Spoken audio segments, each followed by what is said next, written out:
사무엘상 3장 15절로 21절의 말씀을 가지고 하나님께서 세워가시는 인생이라는 제목으로 주님의 말씀 같이 묵상합니다.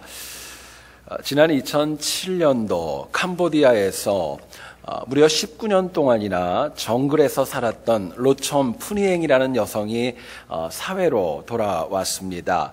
하지만 그 여인이 사회로 돌아왔지만 2년 6개월 동안이 시간이 지나도 정글과 동물에 의해 키워진 그 푸니행은 전혀 말을 할 수가 없었고요. 옷을 입는 것조차도 거부하였고 인간이 주는 음식도 제대로 먹지 않았습니다. 그리고 또한 육체적으로도 극도의 신경쇠약증으로 인하여서 시달리고 어려워해야 했습니다.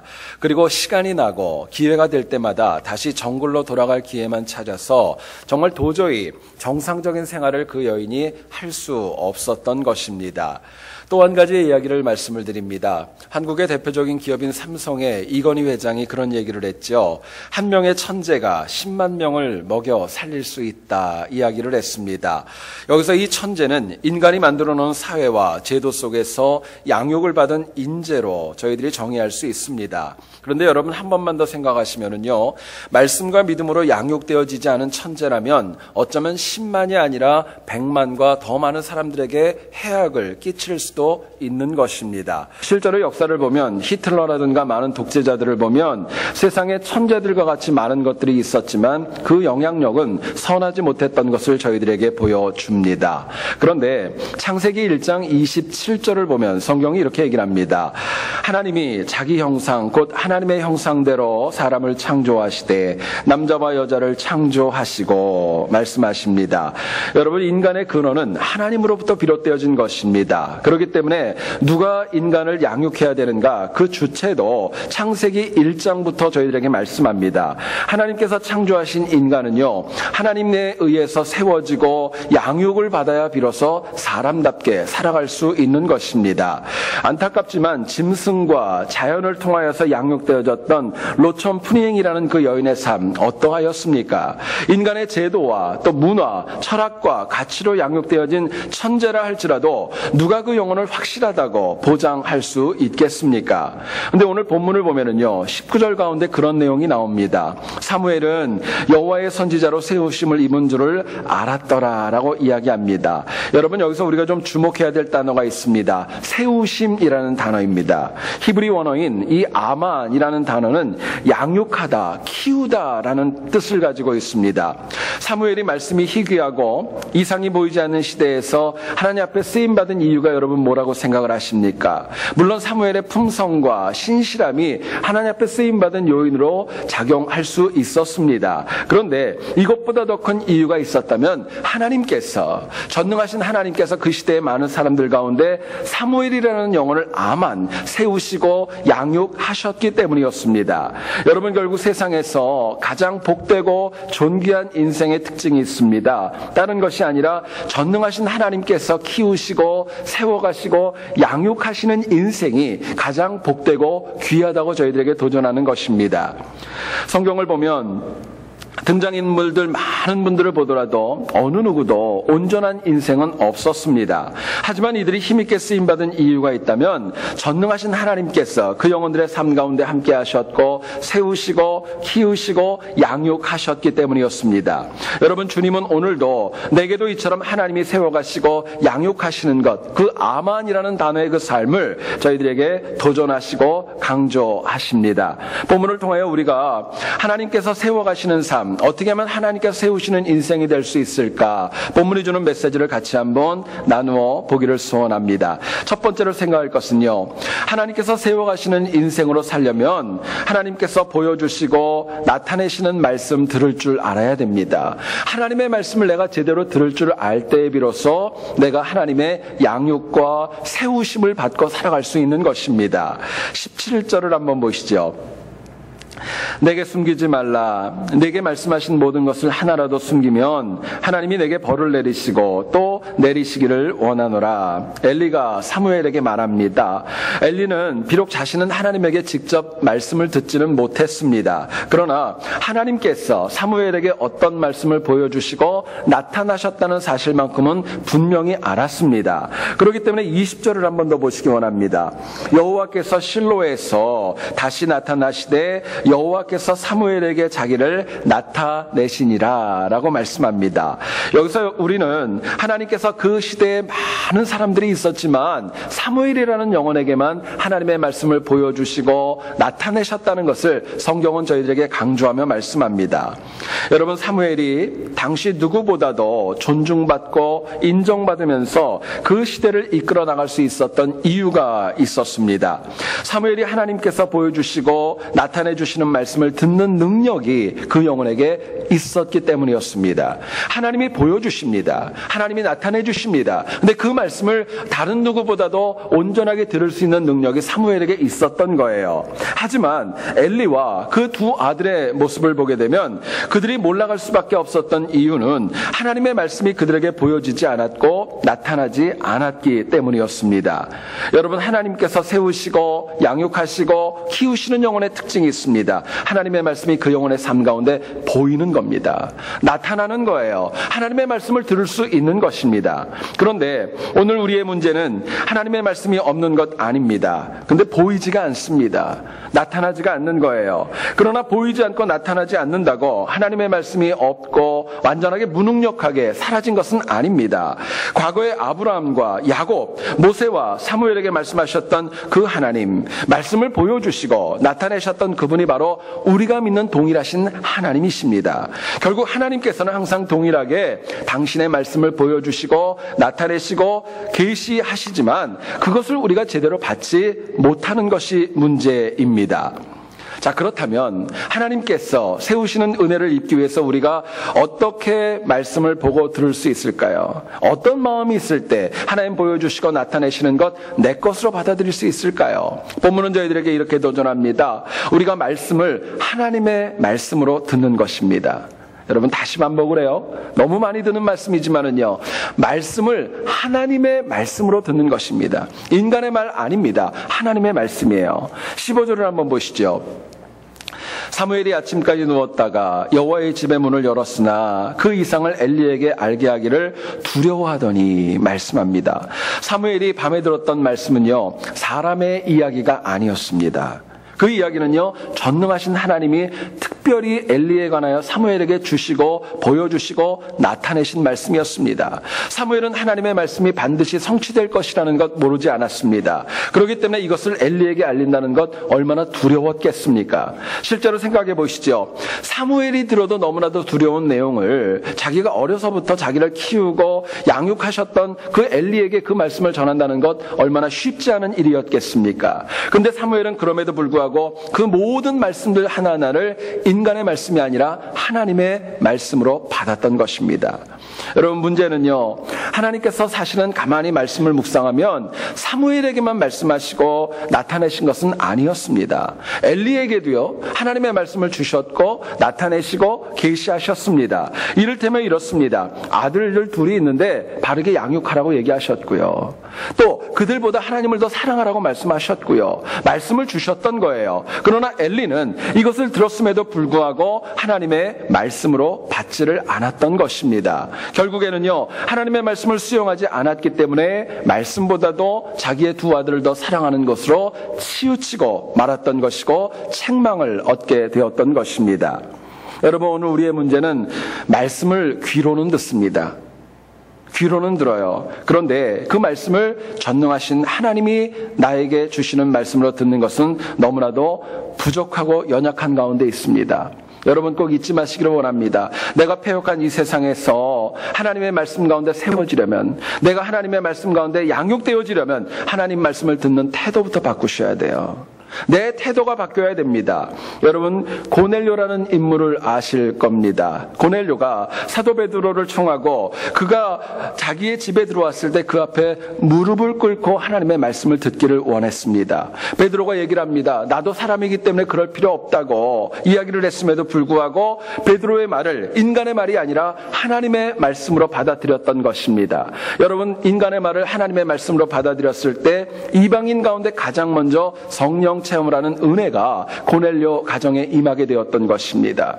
또 계시록 19장 10절을 보면 이런 말씀이 나옵니다. 내가 그 발 앞에 엎드려 경배하려 하니 그가 말하기를 나는 너와 및 예수의 증언을 받은 내 형제들과 같이 된 종이니 삼가 그리하지 말고 오직 하나님께 경배하라 말씀합니다. 여러분, 이것은 사도 요한이 하나님의 말씀을 들었을 때 천사를 보고 너무너무 감격하고 말씀에 대한 사모함으로 그 앞에 엎드려 경배하려고 하니까 나에게 하지 말고 하나님께만 경배하라고 이야기합니다. 주목해야 될 것은요, 사도 요한이 하나님의 말씀을 들었을 때의 태도입니다. 그냥 듣지 않았어요. 엎드렸습니다. 경배하였어요. 그리고 하나님의 말씀을 받아들이고자 노력했던 것입니다. 여러분, 하나님의 말씀은 분명히 존재합니다. 그러나 안타까운 것은요, 모든 사람들이 다 하나님의 말씀을 하나님의 말씀으로 받는 거 아닙니다. 참 안타깝지요. 오직 들려지는 말씀을 하나님의 말씀으로 받는 영혼에게만 말씀이 살아계신 하나님의 말씀으로 들리는 것입니다. 여러분, 그런데요, 우리가 말씀을 하나님의 말씀으로 듣는 것도 중요하지만은요, 더 중요한 게 있어요. 뭐냐면은 나에게 주시는 말씀을 내게 주시는 말씀으로 듣는 것입니다. 내 이야기로 듣는 거예요. 17절을 한번 보시죠. 청하노니 내게 숨기지 말라. 내게 말씀하신 모든 것을 하나라도 숨기면 하나님이 내게 벌을 내리시고 또 내리시기를 원하노라 말씀합니다. 여러분, 이 17절의 내용은요, 엘리가 사무엘에게 했던 내용입니다. 엘리는요, 사무엘이 들었던 얘기를 듣기를 원했습니다. 이유가 있었습니다. 하나님이 사무엘에게 주셨던 그 내용은 다른 누구가 아니라 엘리 자신과 자기 아들들에게 주신 내용이었기 때문이었습니다. 나에게 주는 말씀으로 알았던 것입니다. 여러분, 우리가 하나님의 말씀을 들을 때 그냥 귀로 듣는 것이 아니라, 그냥 단순하게 듣는 것이 아니라 내 이야기로 들을 때 비로소 내 삶에 하나님의 은혜로 채워지고 내가 세워지고 양육되어질 수 있는 것입니다. 문제는 너무나도 많은 현대신앙인들이 하나님의 말씀을 듣을 때 남의 이야기로 듣습니다. 나와 무관한 이야기로 듣고 이거는 누군가가 들어야 된다고 생각하면서 말씀을 들을 때가 너무나도 많이 있음에 문제가 있는 것입니다. 제가 성경 공부할 때 몇 분하고 같이 이걸 나눴는데요. 얼마 전에 제가 집에 저녁에 좀 일찍 들어가는 날이 있어서 가족들과 함께 저녁을 집에서 먹었습니다. 밥을 먹고 나서 이렇게 보니까 어디서 문이 열렸는지는 모르겠는데 파리 한 마리가 저희 집에 들어온 거예요. 여러분, 그 실내에서 파리가 앵앵거리고 소리 나면 얼마나 시끄럽고 신경이 많이 쓰입니까? 근데 제가 잡자니 피곤하고, 그래서 제가 저희 아내한테 그냥 한마디 얘기를 했어요. 뭐라고 얘기를 했냐면요, 당신 저 파리 잡으면 내가 100불 준다. 당신이 저 파리 잡으면 내가 100불 준다 얘기를 했는데요. 참고로 저희 아내는 좀 느려가지고 잘 못 잡을 줄 알고 저는 그렇게 얘기를 했던 겁니다. 근데 불과 몇 초 안에 잡았다고 선을 피는데 우리가 진짜 파리가 있는 거예요. 제가 너무너무 놀랐습니다. 그리고 저한테 돈 달라고 그러더라고요. 제가 줬을까요? 안 줬을까요? 네? 그날은 안 줬습니다. 그날은 안 줬고 나중에 이제 뭐 한 달에 제가 100%를 정확하게 줬던 기억은 있어요. 제가 그때 그 생각이 들었어요. 여러분, 100불 준다는 이야기요, 그 돈을 자기 돈으로 여겼던 거예요. 그리고 그 상급 준다는 거 자기 이야기로 들었던 겁니다. 여러분, 말씀을 들을 때 너무너무 중요한 태도이지요. 우리가 많은 예배를 드리고 수많은 설교를 듣는데 왜 내가 하나님의 말씀 가운데 굳세어지고 또 세워지지 못하는 이유가 뭐라고 생각하십니까?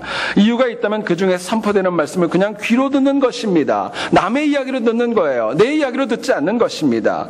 여러분, 우리가 성경을 읽고 말씀을 읽고 심지어 삶의 모든 순간마다 주시는 도전을 정말 하나님께서 내게 주시는 도전으로 받을 때 하나님께서 나를 강력한 주의 일꾼으로 세워가시는 거예요. 내가 양육되어지는 것입니다. 더 성장하는 것입니다.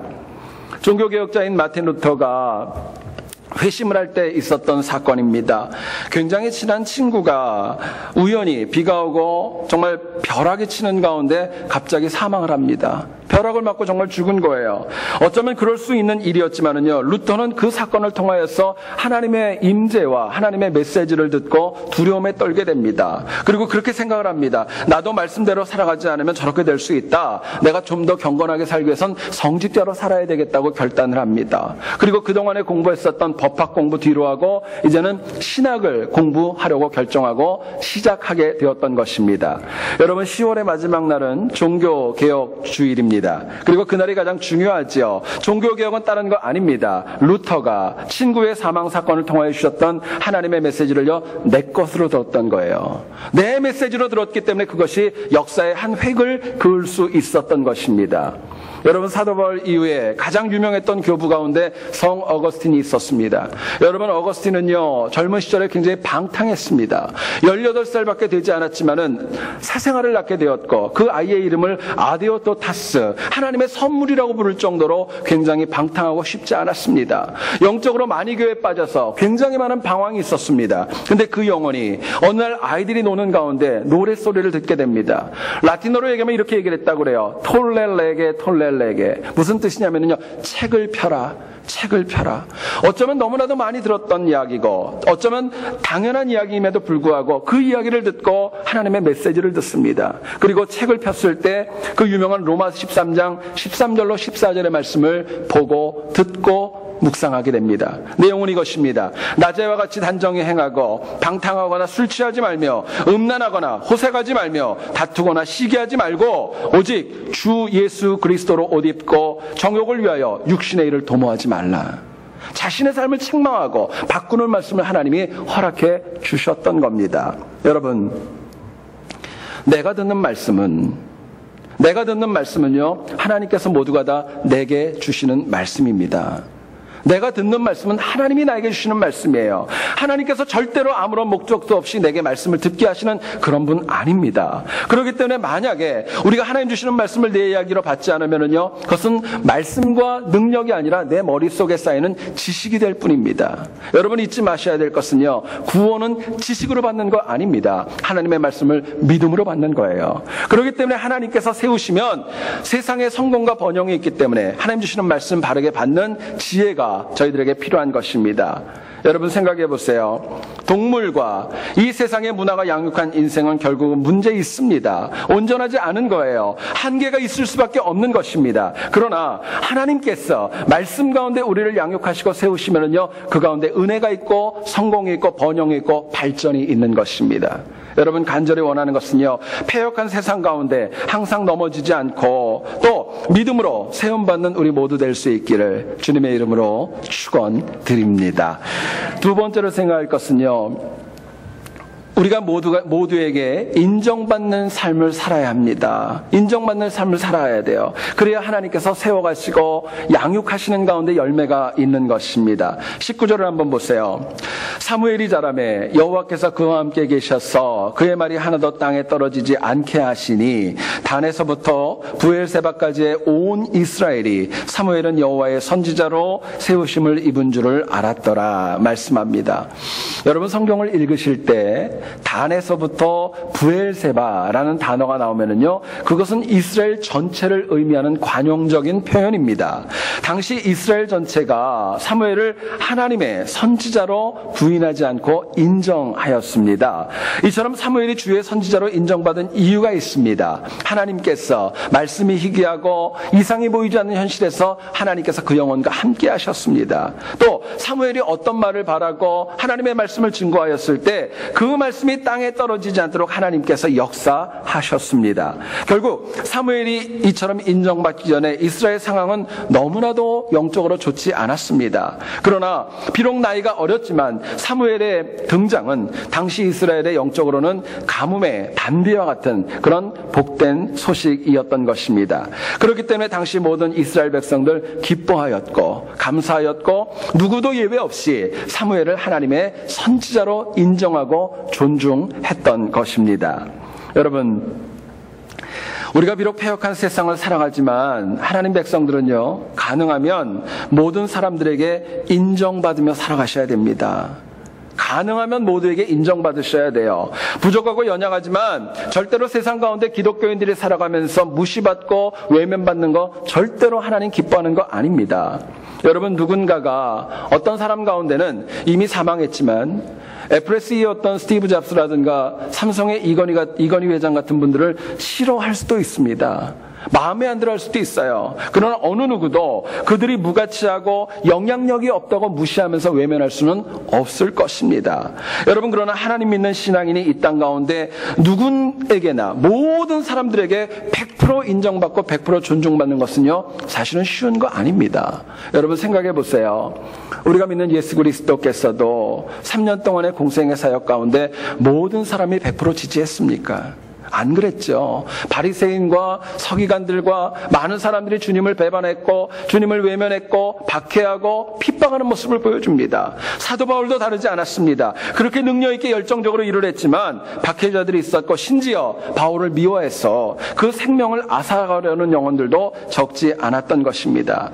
여러분, 실제로 인류 역사를 보세요. 어느 누구도 모든 사람들에게 100% 지지받은 사람은 분명히 없습니다. 그러나 그래도 신앙인은 반드시 하나님께 세우시는 은혜가 필요하고 이를 위하여 가능한 한 많은 사람들에게 모두에게 인정받는 삶을 살아가야 마땅한 것입니다. 자, 그렇다면 우리가 하나님과 사람에게 인정받는 삶을 살려면 어떻게 해야 될까요? 여러분들 누구에게나 무시받는 거 원치 않으실 거예요. 어떻게 하면 인정받으며 살아갈까? 본문은 저희들에게 이렇게 도전합니다. 항상 영적으로 풍성하게 하나님과 교제할 때, 영적으로 내가 하나님과 풍성한 교제가 있을 때 사람과 하나님에게 인정받으며 살아갈 수 있는 것입니다. 10절을 한번 보시죠. 여호와께서 그와 함께 계셔서 그의 말이 하나도 땅에 떨어지지 않았다라고 이야기합니다. 주목해야 될 단어가 있습니다. 떨어지다라는 단어입니다. 이 떨어지다라는 단어의 히브리 원어인 나팔이라는 동사는요, 황폐화되어지다라는 뜻입니다. 어떤 땅이 척박해지는 거예요. 그런 뜻을 가지고 있습니다. 여러분, 척박하고 황폐화되는 것은요, 뭔가가 결핍되어지고 부족하다는 뜻입니다. 당시 사무엘의 영혼이 황폐화되지 않았기에 하나님과의 풍성한 교제가 있었고, 그렇기 때문에 사람들과 하나님에게 인정받았다는 것을 이 나팔이라는 동사는 저희들에게 말씀합니다. 여러분, 성경은요, 당시 사무엘이 누구보다 하나님과의 풍성한 교제가 있었다는 것 저희들에게 말씀하고 또 강조합니다. 20절을 보세요. 여호와께서 실로에서 다시 나타나시되 여호와께서 실로에게 여호와의 말씀으로 사무엘에게 자기를 나타내시니라 말씀합니다. 사무엘에게만 나타나셨다는 거예요. 하나님께서 사무엘과 풍성한 교제가 있었기 때문에 그에게 보이셨고 그 능력으로 정말 단에서부터 브엘세바에 이르는 모든 영혼들이 사무엘을 선지자로 인정하게 되었던 것입니다. 여러분, 한국의 교회 역사를 보면 1907년 대부흥운동의 주역이었던 길선주 목사님을 얘기를 할 때 한국 장로교회의 아버지라고 이야기를 합니다. 당시 영적으로 많은 열매와 또 성과가 있었던 것, 물론 목사님의 열정과 탁월한 능력도 있었습니다. 그런데 오히려 가장 근본적인 원인이 있다면 이 길선주 목사님께서 다른 누구보다도 하나님과의 풍성한 교제가 있었고 말씀에 대한 뜨거움이 있었고 기도의 깊이가 있었다는 것을 저희들에게 말씀합니다. 새벽 기도를 만들 정도로 기도 열심히 하셨어요. 철회할 정도로 하나님 앞에 엎드리는 거 누구보다 하나님과의 교제가 깊었던 것입니다. 실제로 기록을 보면은요, 하나님 말씀에 대한 열정도 얼마나 대단했는지 몰라요. 요한계시록을 만독을 했다고 합니다. 신약 성경 구약 100번씩 읽어가고 굉장히 많은 성구를 암송하시면서 일제치하에 상처받은 국민들을 말씀으로 위로하고 가르치셨던 거예요. 여러분, 하나님께서 목사님을 강하게 양육하시고 세워서 사용하신 이유가 있다면 그분에게 열정도 있었지만 더 중요한 것은요, 이렇게 거룩한 열정으로 날마다 하나님과 풍성한 교제를 나눴다는 거, 기도하면서 말씀으로 찬양 가운데 하나님과의 교제가 있었다는 것이 더 큰 은혜의 원인이었던 것입니다. 여러분 생각해 보시죠. 풍성하게 하나님하고 교제하니까요, 은혜가 있습니다. 은혜를 받고 나니까 가만히 있을 수가 없는 거예요. 풍성하게 교제하고 은혜 받으니까 더 깊게 말씀을 보고 더 깊게 하나님 앞에 기도하고 더 힘있게 많은 영혼들을 살려나갈 수 있었던 것입니다. 여러분, 오늘 우리의 문제가 무엇일까요? 우리는 하나님과의 풍성하고 깊은 교제보다는 너무나도 피상적이고 형식적이고 습관적인 교제에 머물러 있다는 데 있습니다. 우리는 분명히 그렇다라고 확신하고 단정짓는 것보다 어쩌면 그냥 그러려니 하고 어정쩡하게 믿을 때가 얼마나 많이 있는지 모릅니다. 내가 하나님을 직접적으로 만나는 거 너무나도 중요한 거 아는데 그냥 내가 교회 주변에 있고 내 주변에 믿는 사람들, 잘 믿는 사람들하고 옆에 있으면 나도 덩달아 잘 믿는 것처럼 착각하며 살아갈 때 적지 않은 것입니다. 여러분 잊지 마시기를 원하는 것, 하나님께서 지으신 인간이, 하나님의 손에 지어진 인간이 하나님과의 풍성한 교제가 없으면은요 황폐화되는 것입니다. 떨어지는 거예요. 하나님 은혜로부터 멀어지는 것입니다. 우리가 황폐화되지 않기 위해서 하나님과의 풍성한 교제, 구체적으로 무엇이 있을까요? 오늘 말씀은 저희들에게 또 이렇게 도전을 합니다. 우리가 하나님 주시는 말씀 그대로 지킬 때, 말씀대로 지키며 살아가는 것, 그럴 때 하나님과의 풍성한 교제가 더 깊어지고 더 돈독해지고 능력으로 나타나는 것입니다. 여러분 말씀을 지킨다는 거 생각해 보시죠. 절대로 쉬운 거 아닙니다. 말씀을 지킨다는 것은요, 내가 이미 말씀을 들었다는 전제가 있어요. 내 뜻대로 하는 것이 아니라 말씀이 새겨졌다는 것입니다. 그리고 그 말씀이 옳다는 것 인정하기 때문에 내가 행동으로 실천하는 것입니다. 여러분 그렇기 때문에 우리가 말씀을 지키지 못한다는 것은요, 엄밀히 얘기하면 말씀 제대로 안 들었다는 것입니다. 마음에 새겨지지 않았다는 거예요. 하나님 말씀이 나를 움직이는 것보다 내 자아와 내 생각과 내 고정관념이 더 강하게 내 삶을 드라이브하고 있다는 것을 저희들에게 보여주는 것입니다. 근데요, 참 성경은 무섭게도 얘기를 하죠. 행함이 없는 믿음은 죽은 믿음이랍니다. 죽은 믿음이래요. 여러분 죽은 믿음으로 구원이 가능할까요? 여러분 이건 참 쉽지 않은 문제입니다. 실제로 나의 가장 큰 영적인 문제가 있습니다. 저희들의 문제가 있습니다. 말씀을 그대로 듣지만은요 그대로 실천하지 않는 거예요. 알고는 있어요. 제대로 들어서 알고는 있는데 실천하지 못하는 것이 오늘 우리의 문제이고 나약함인 것입니다. 어떤 가정에서 엄마가 무서움을 참 많이 타는 아이에게 심부름을 시켰습니다.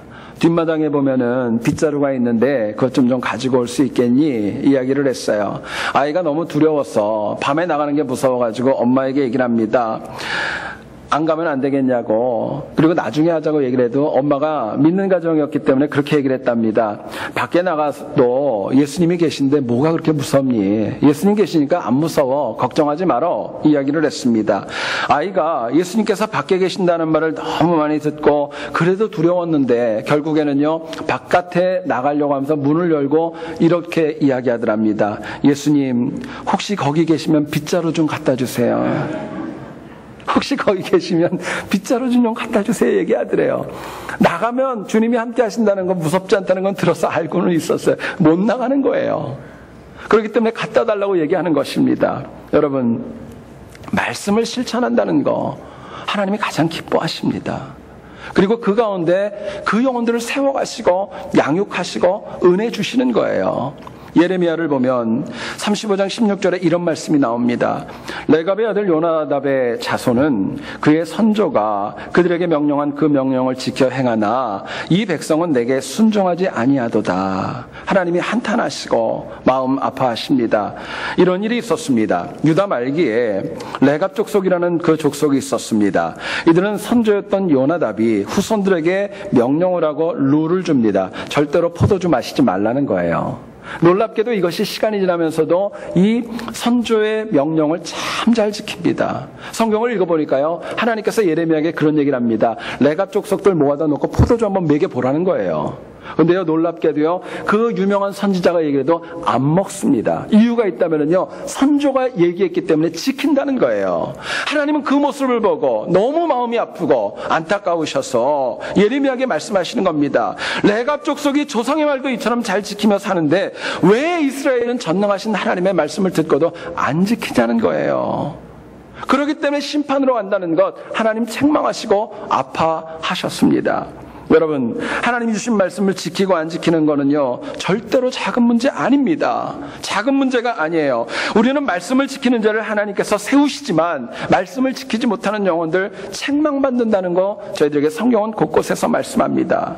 여러분, 하나님께서는요, 직분이 중요한 거 아닙니다. 신앙의 연륜이 얼마나 있느냐, 이거 중요한 거 아닙니다. 하나님 앞에 얼마나 말씀대로 듣고 지키는가, 이게 중요한 거예요.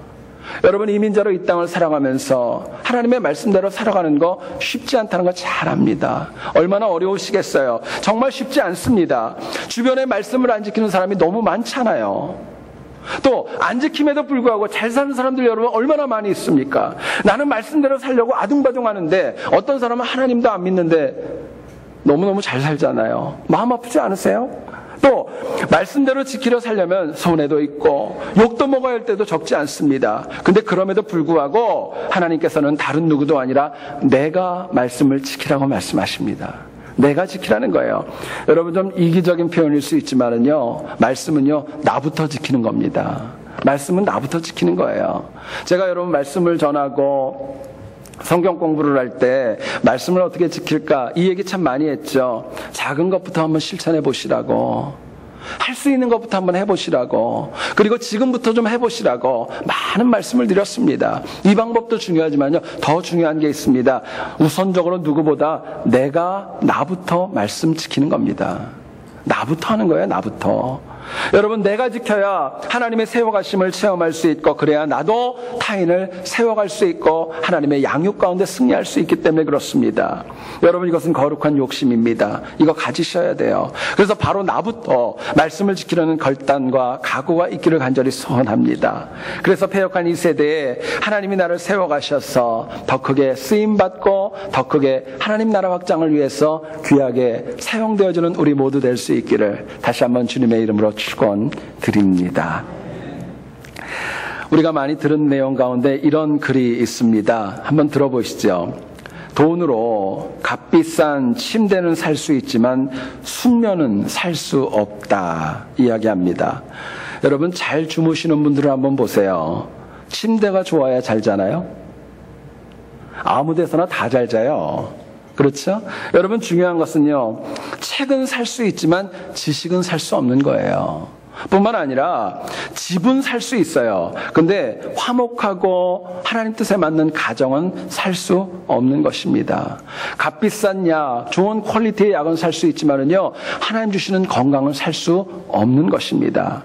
여러분, 인간의 삶을 가만히 보세요. 하나님께서 세워가셔야 사람답게 살 수 있는 것입니다. 물질, 어떤 자연, 사람의 교육, 이게 아니라 하나님께서 우리를 키워가시고 세워가셔야 내가 사람답게 살아갈 수 있는 것입니다. 여러분, 이거 위에 본문은 얘기를 합니다. 우리가 항상 하나님의 말씀을, 하나님께서 내게 주시는 말씀으로 들어야 된다 말씀하시고요. 또 말씀을 지키면서 실천하면서 인정받는 삶을 살아가라 저희들에게 말씀합니다. 여러분, 그래서 우리 모두가 다 하나님께서 항상 내 삶을 세우시고 성숙해 하셔서 더 힘있게 쓰임받는 우리 모두와 우리 세안교회 될 수 있기를 주의 이름으로 축원드립니다. 우리 이 시간에 같이 찬양하고 기도하는 시간 가졌으면 좋겠습니다.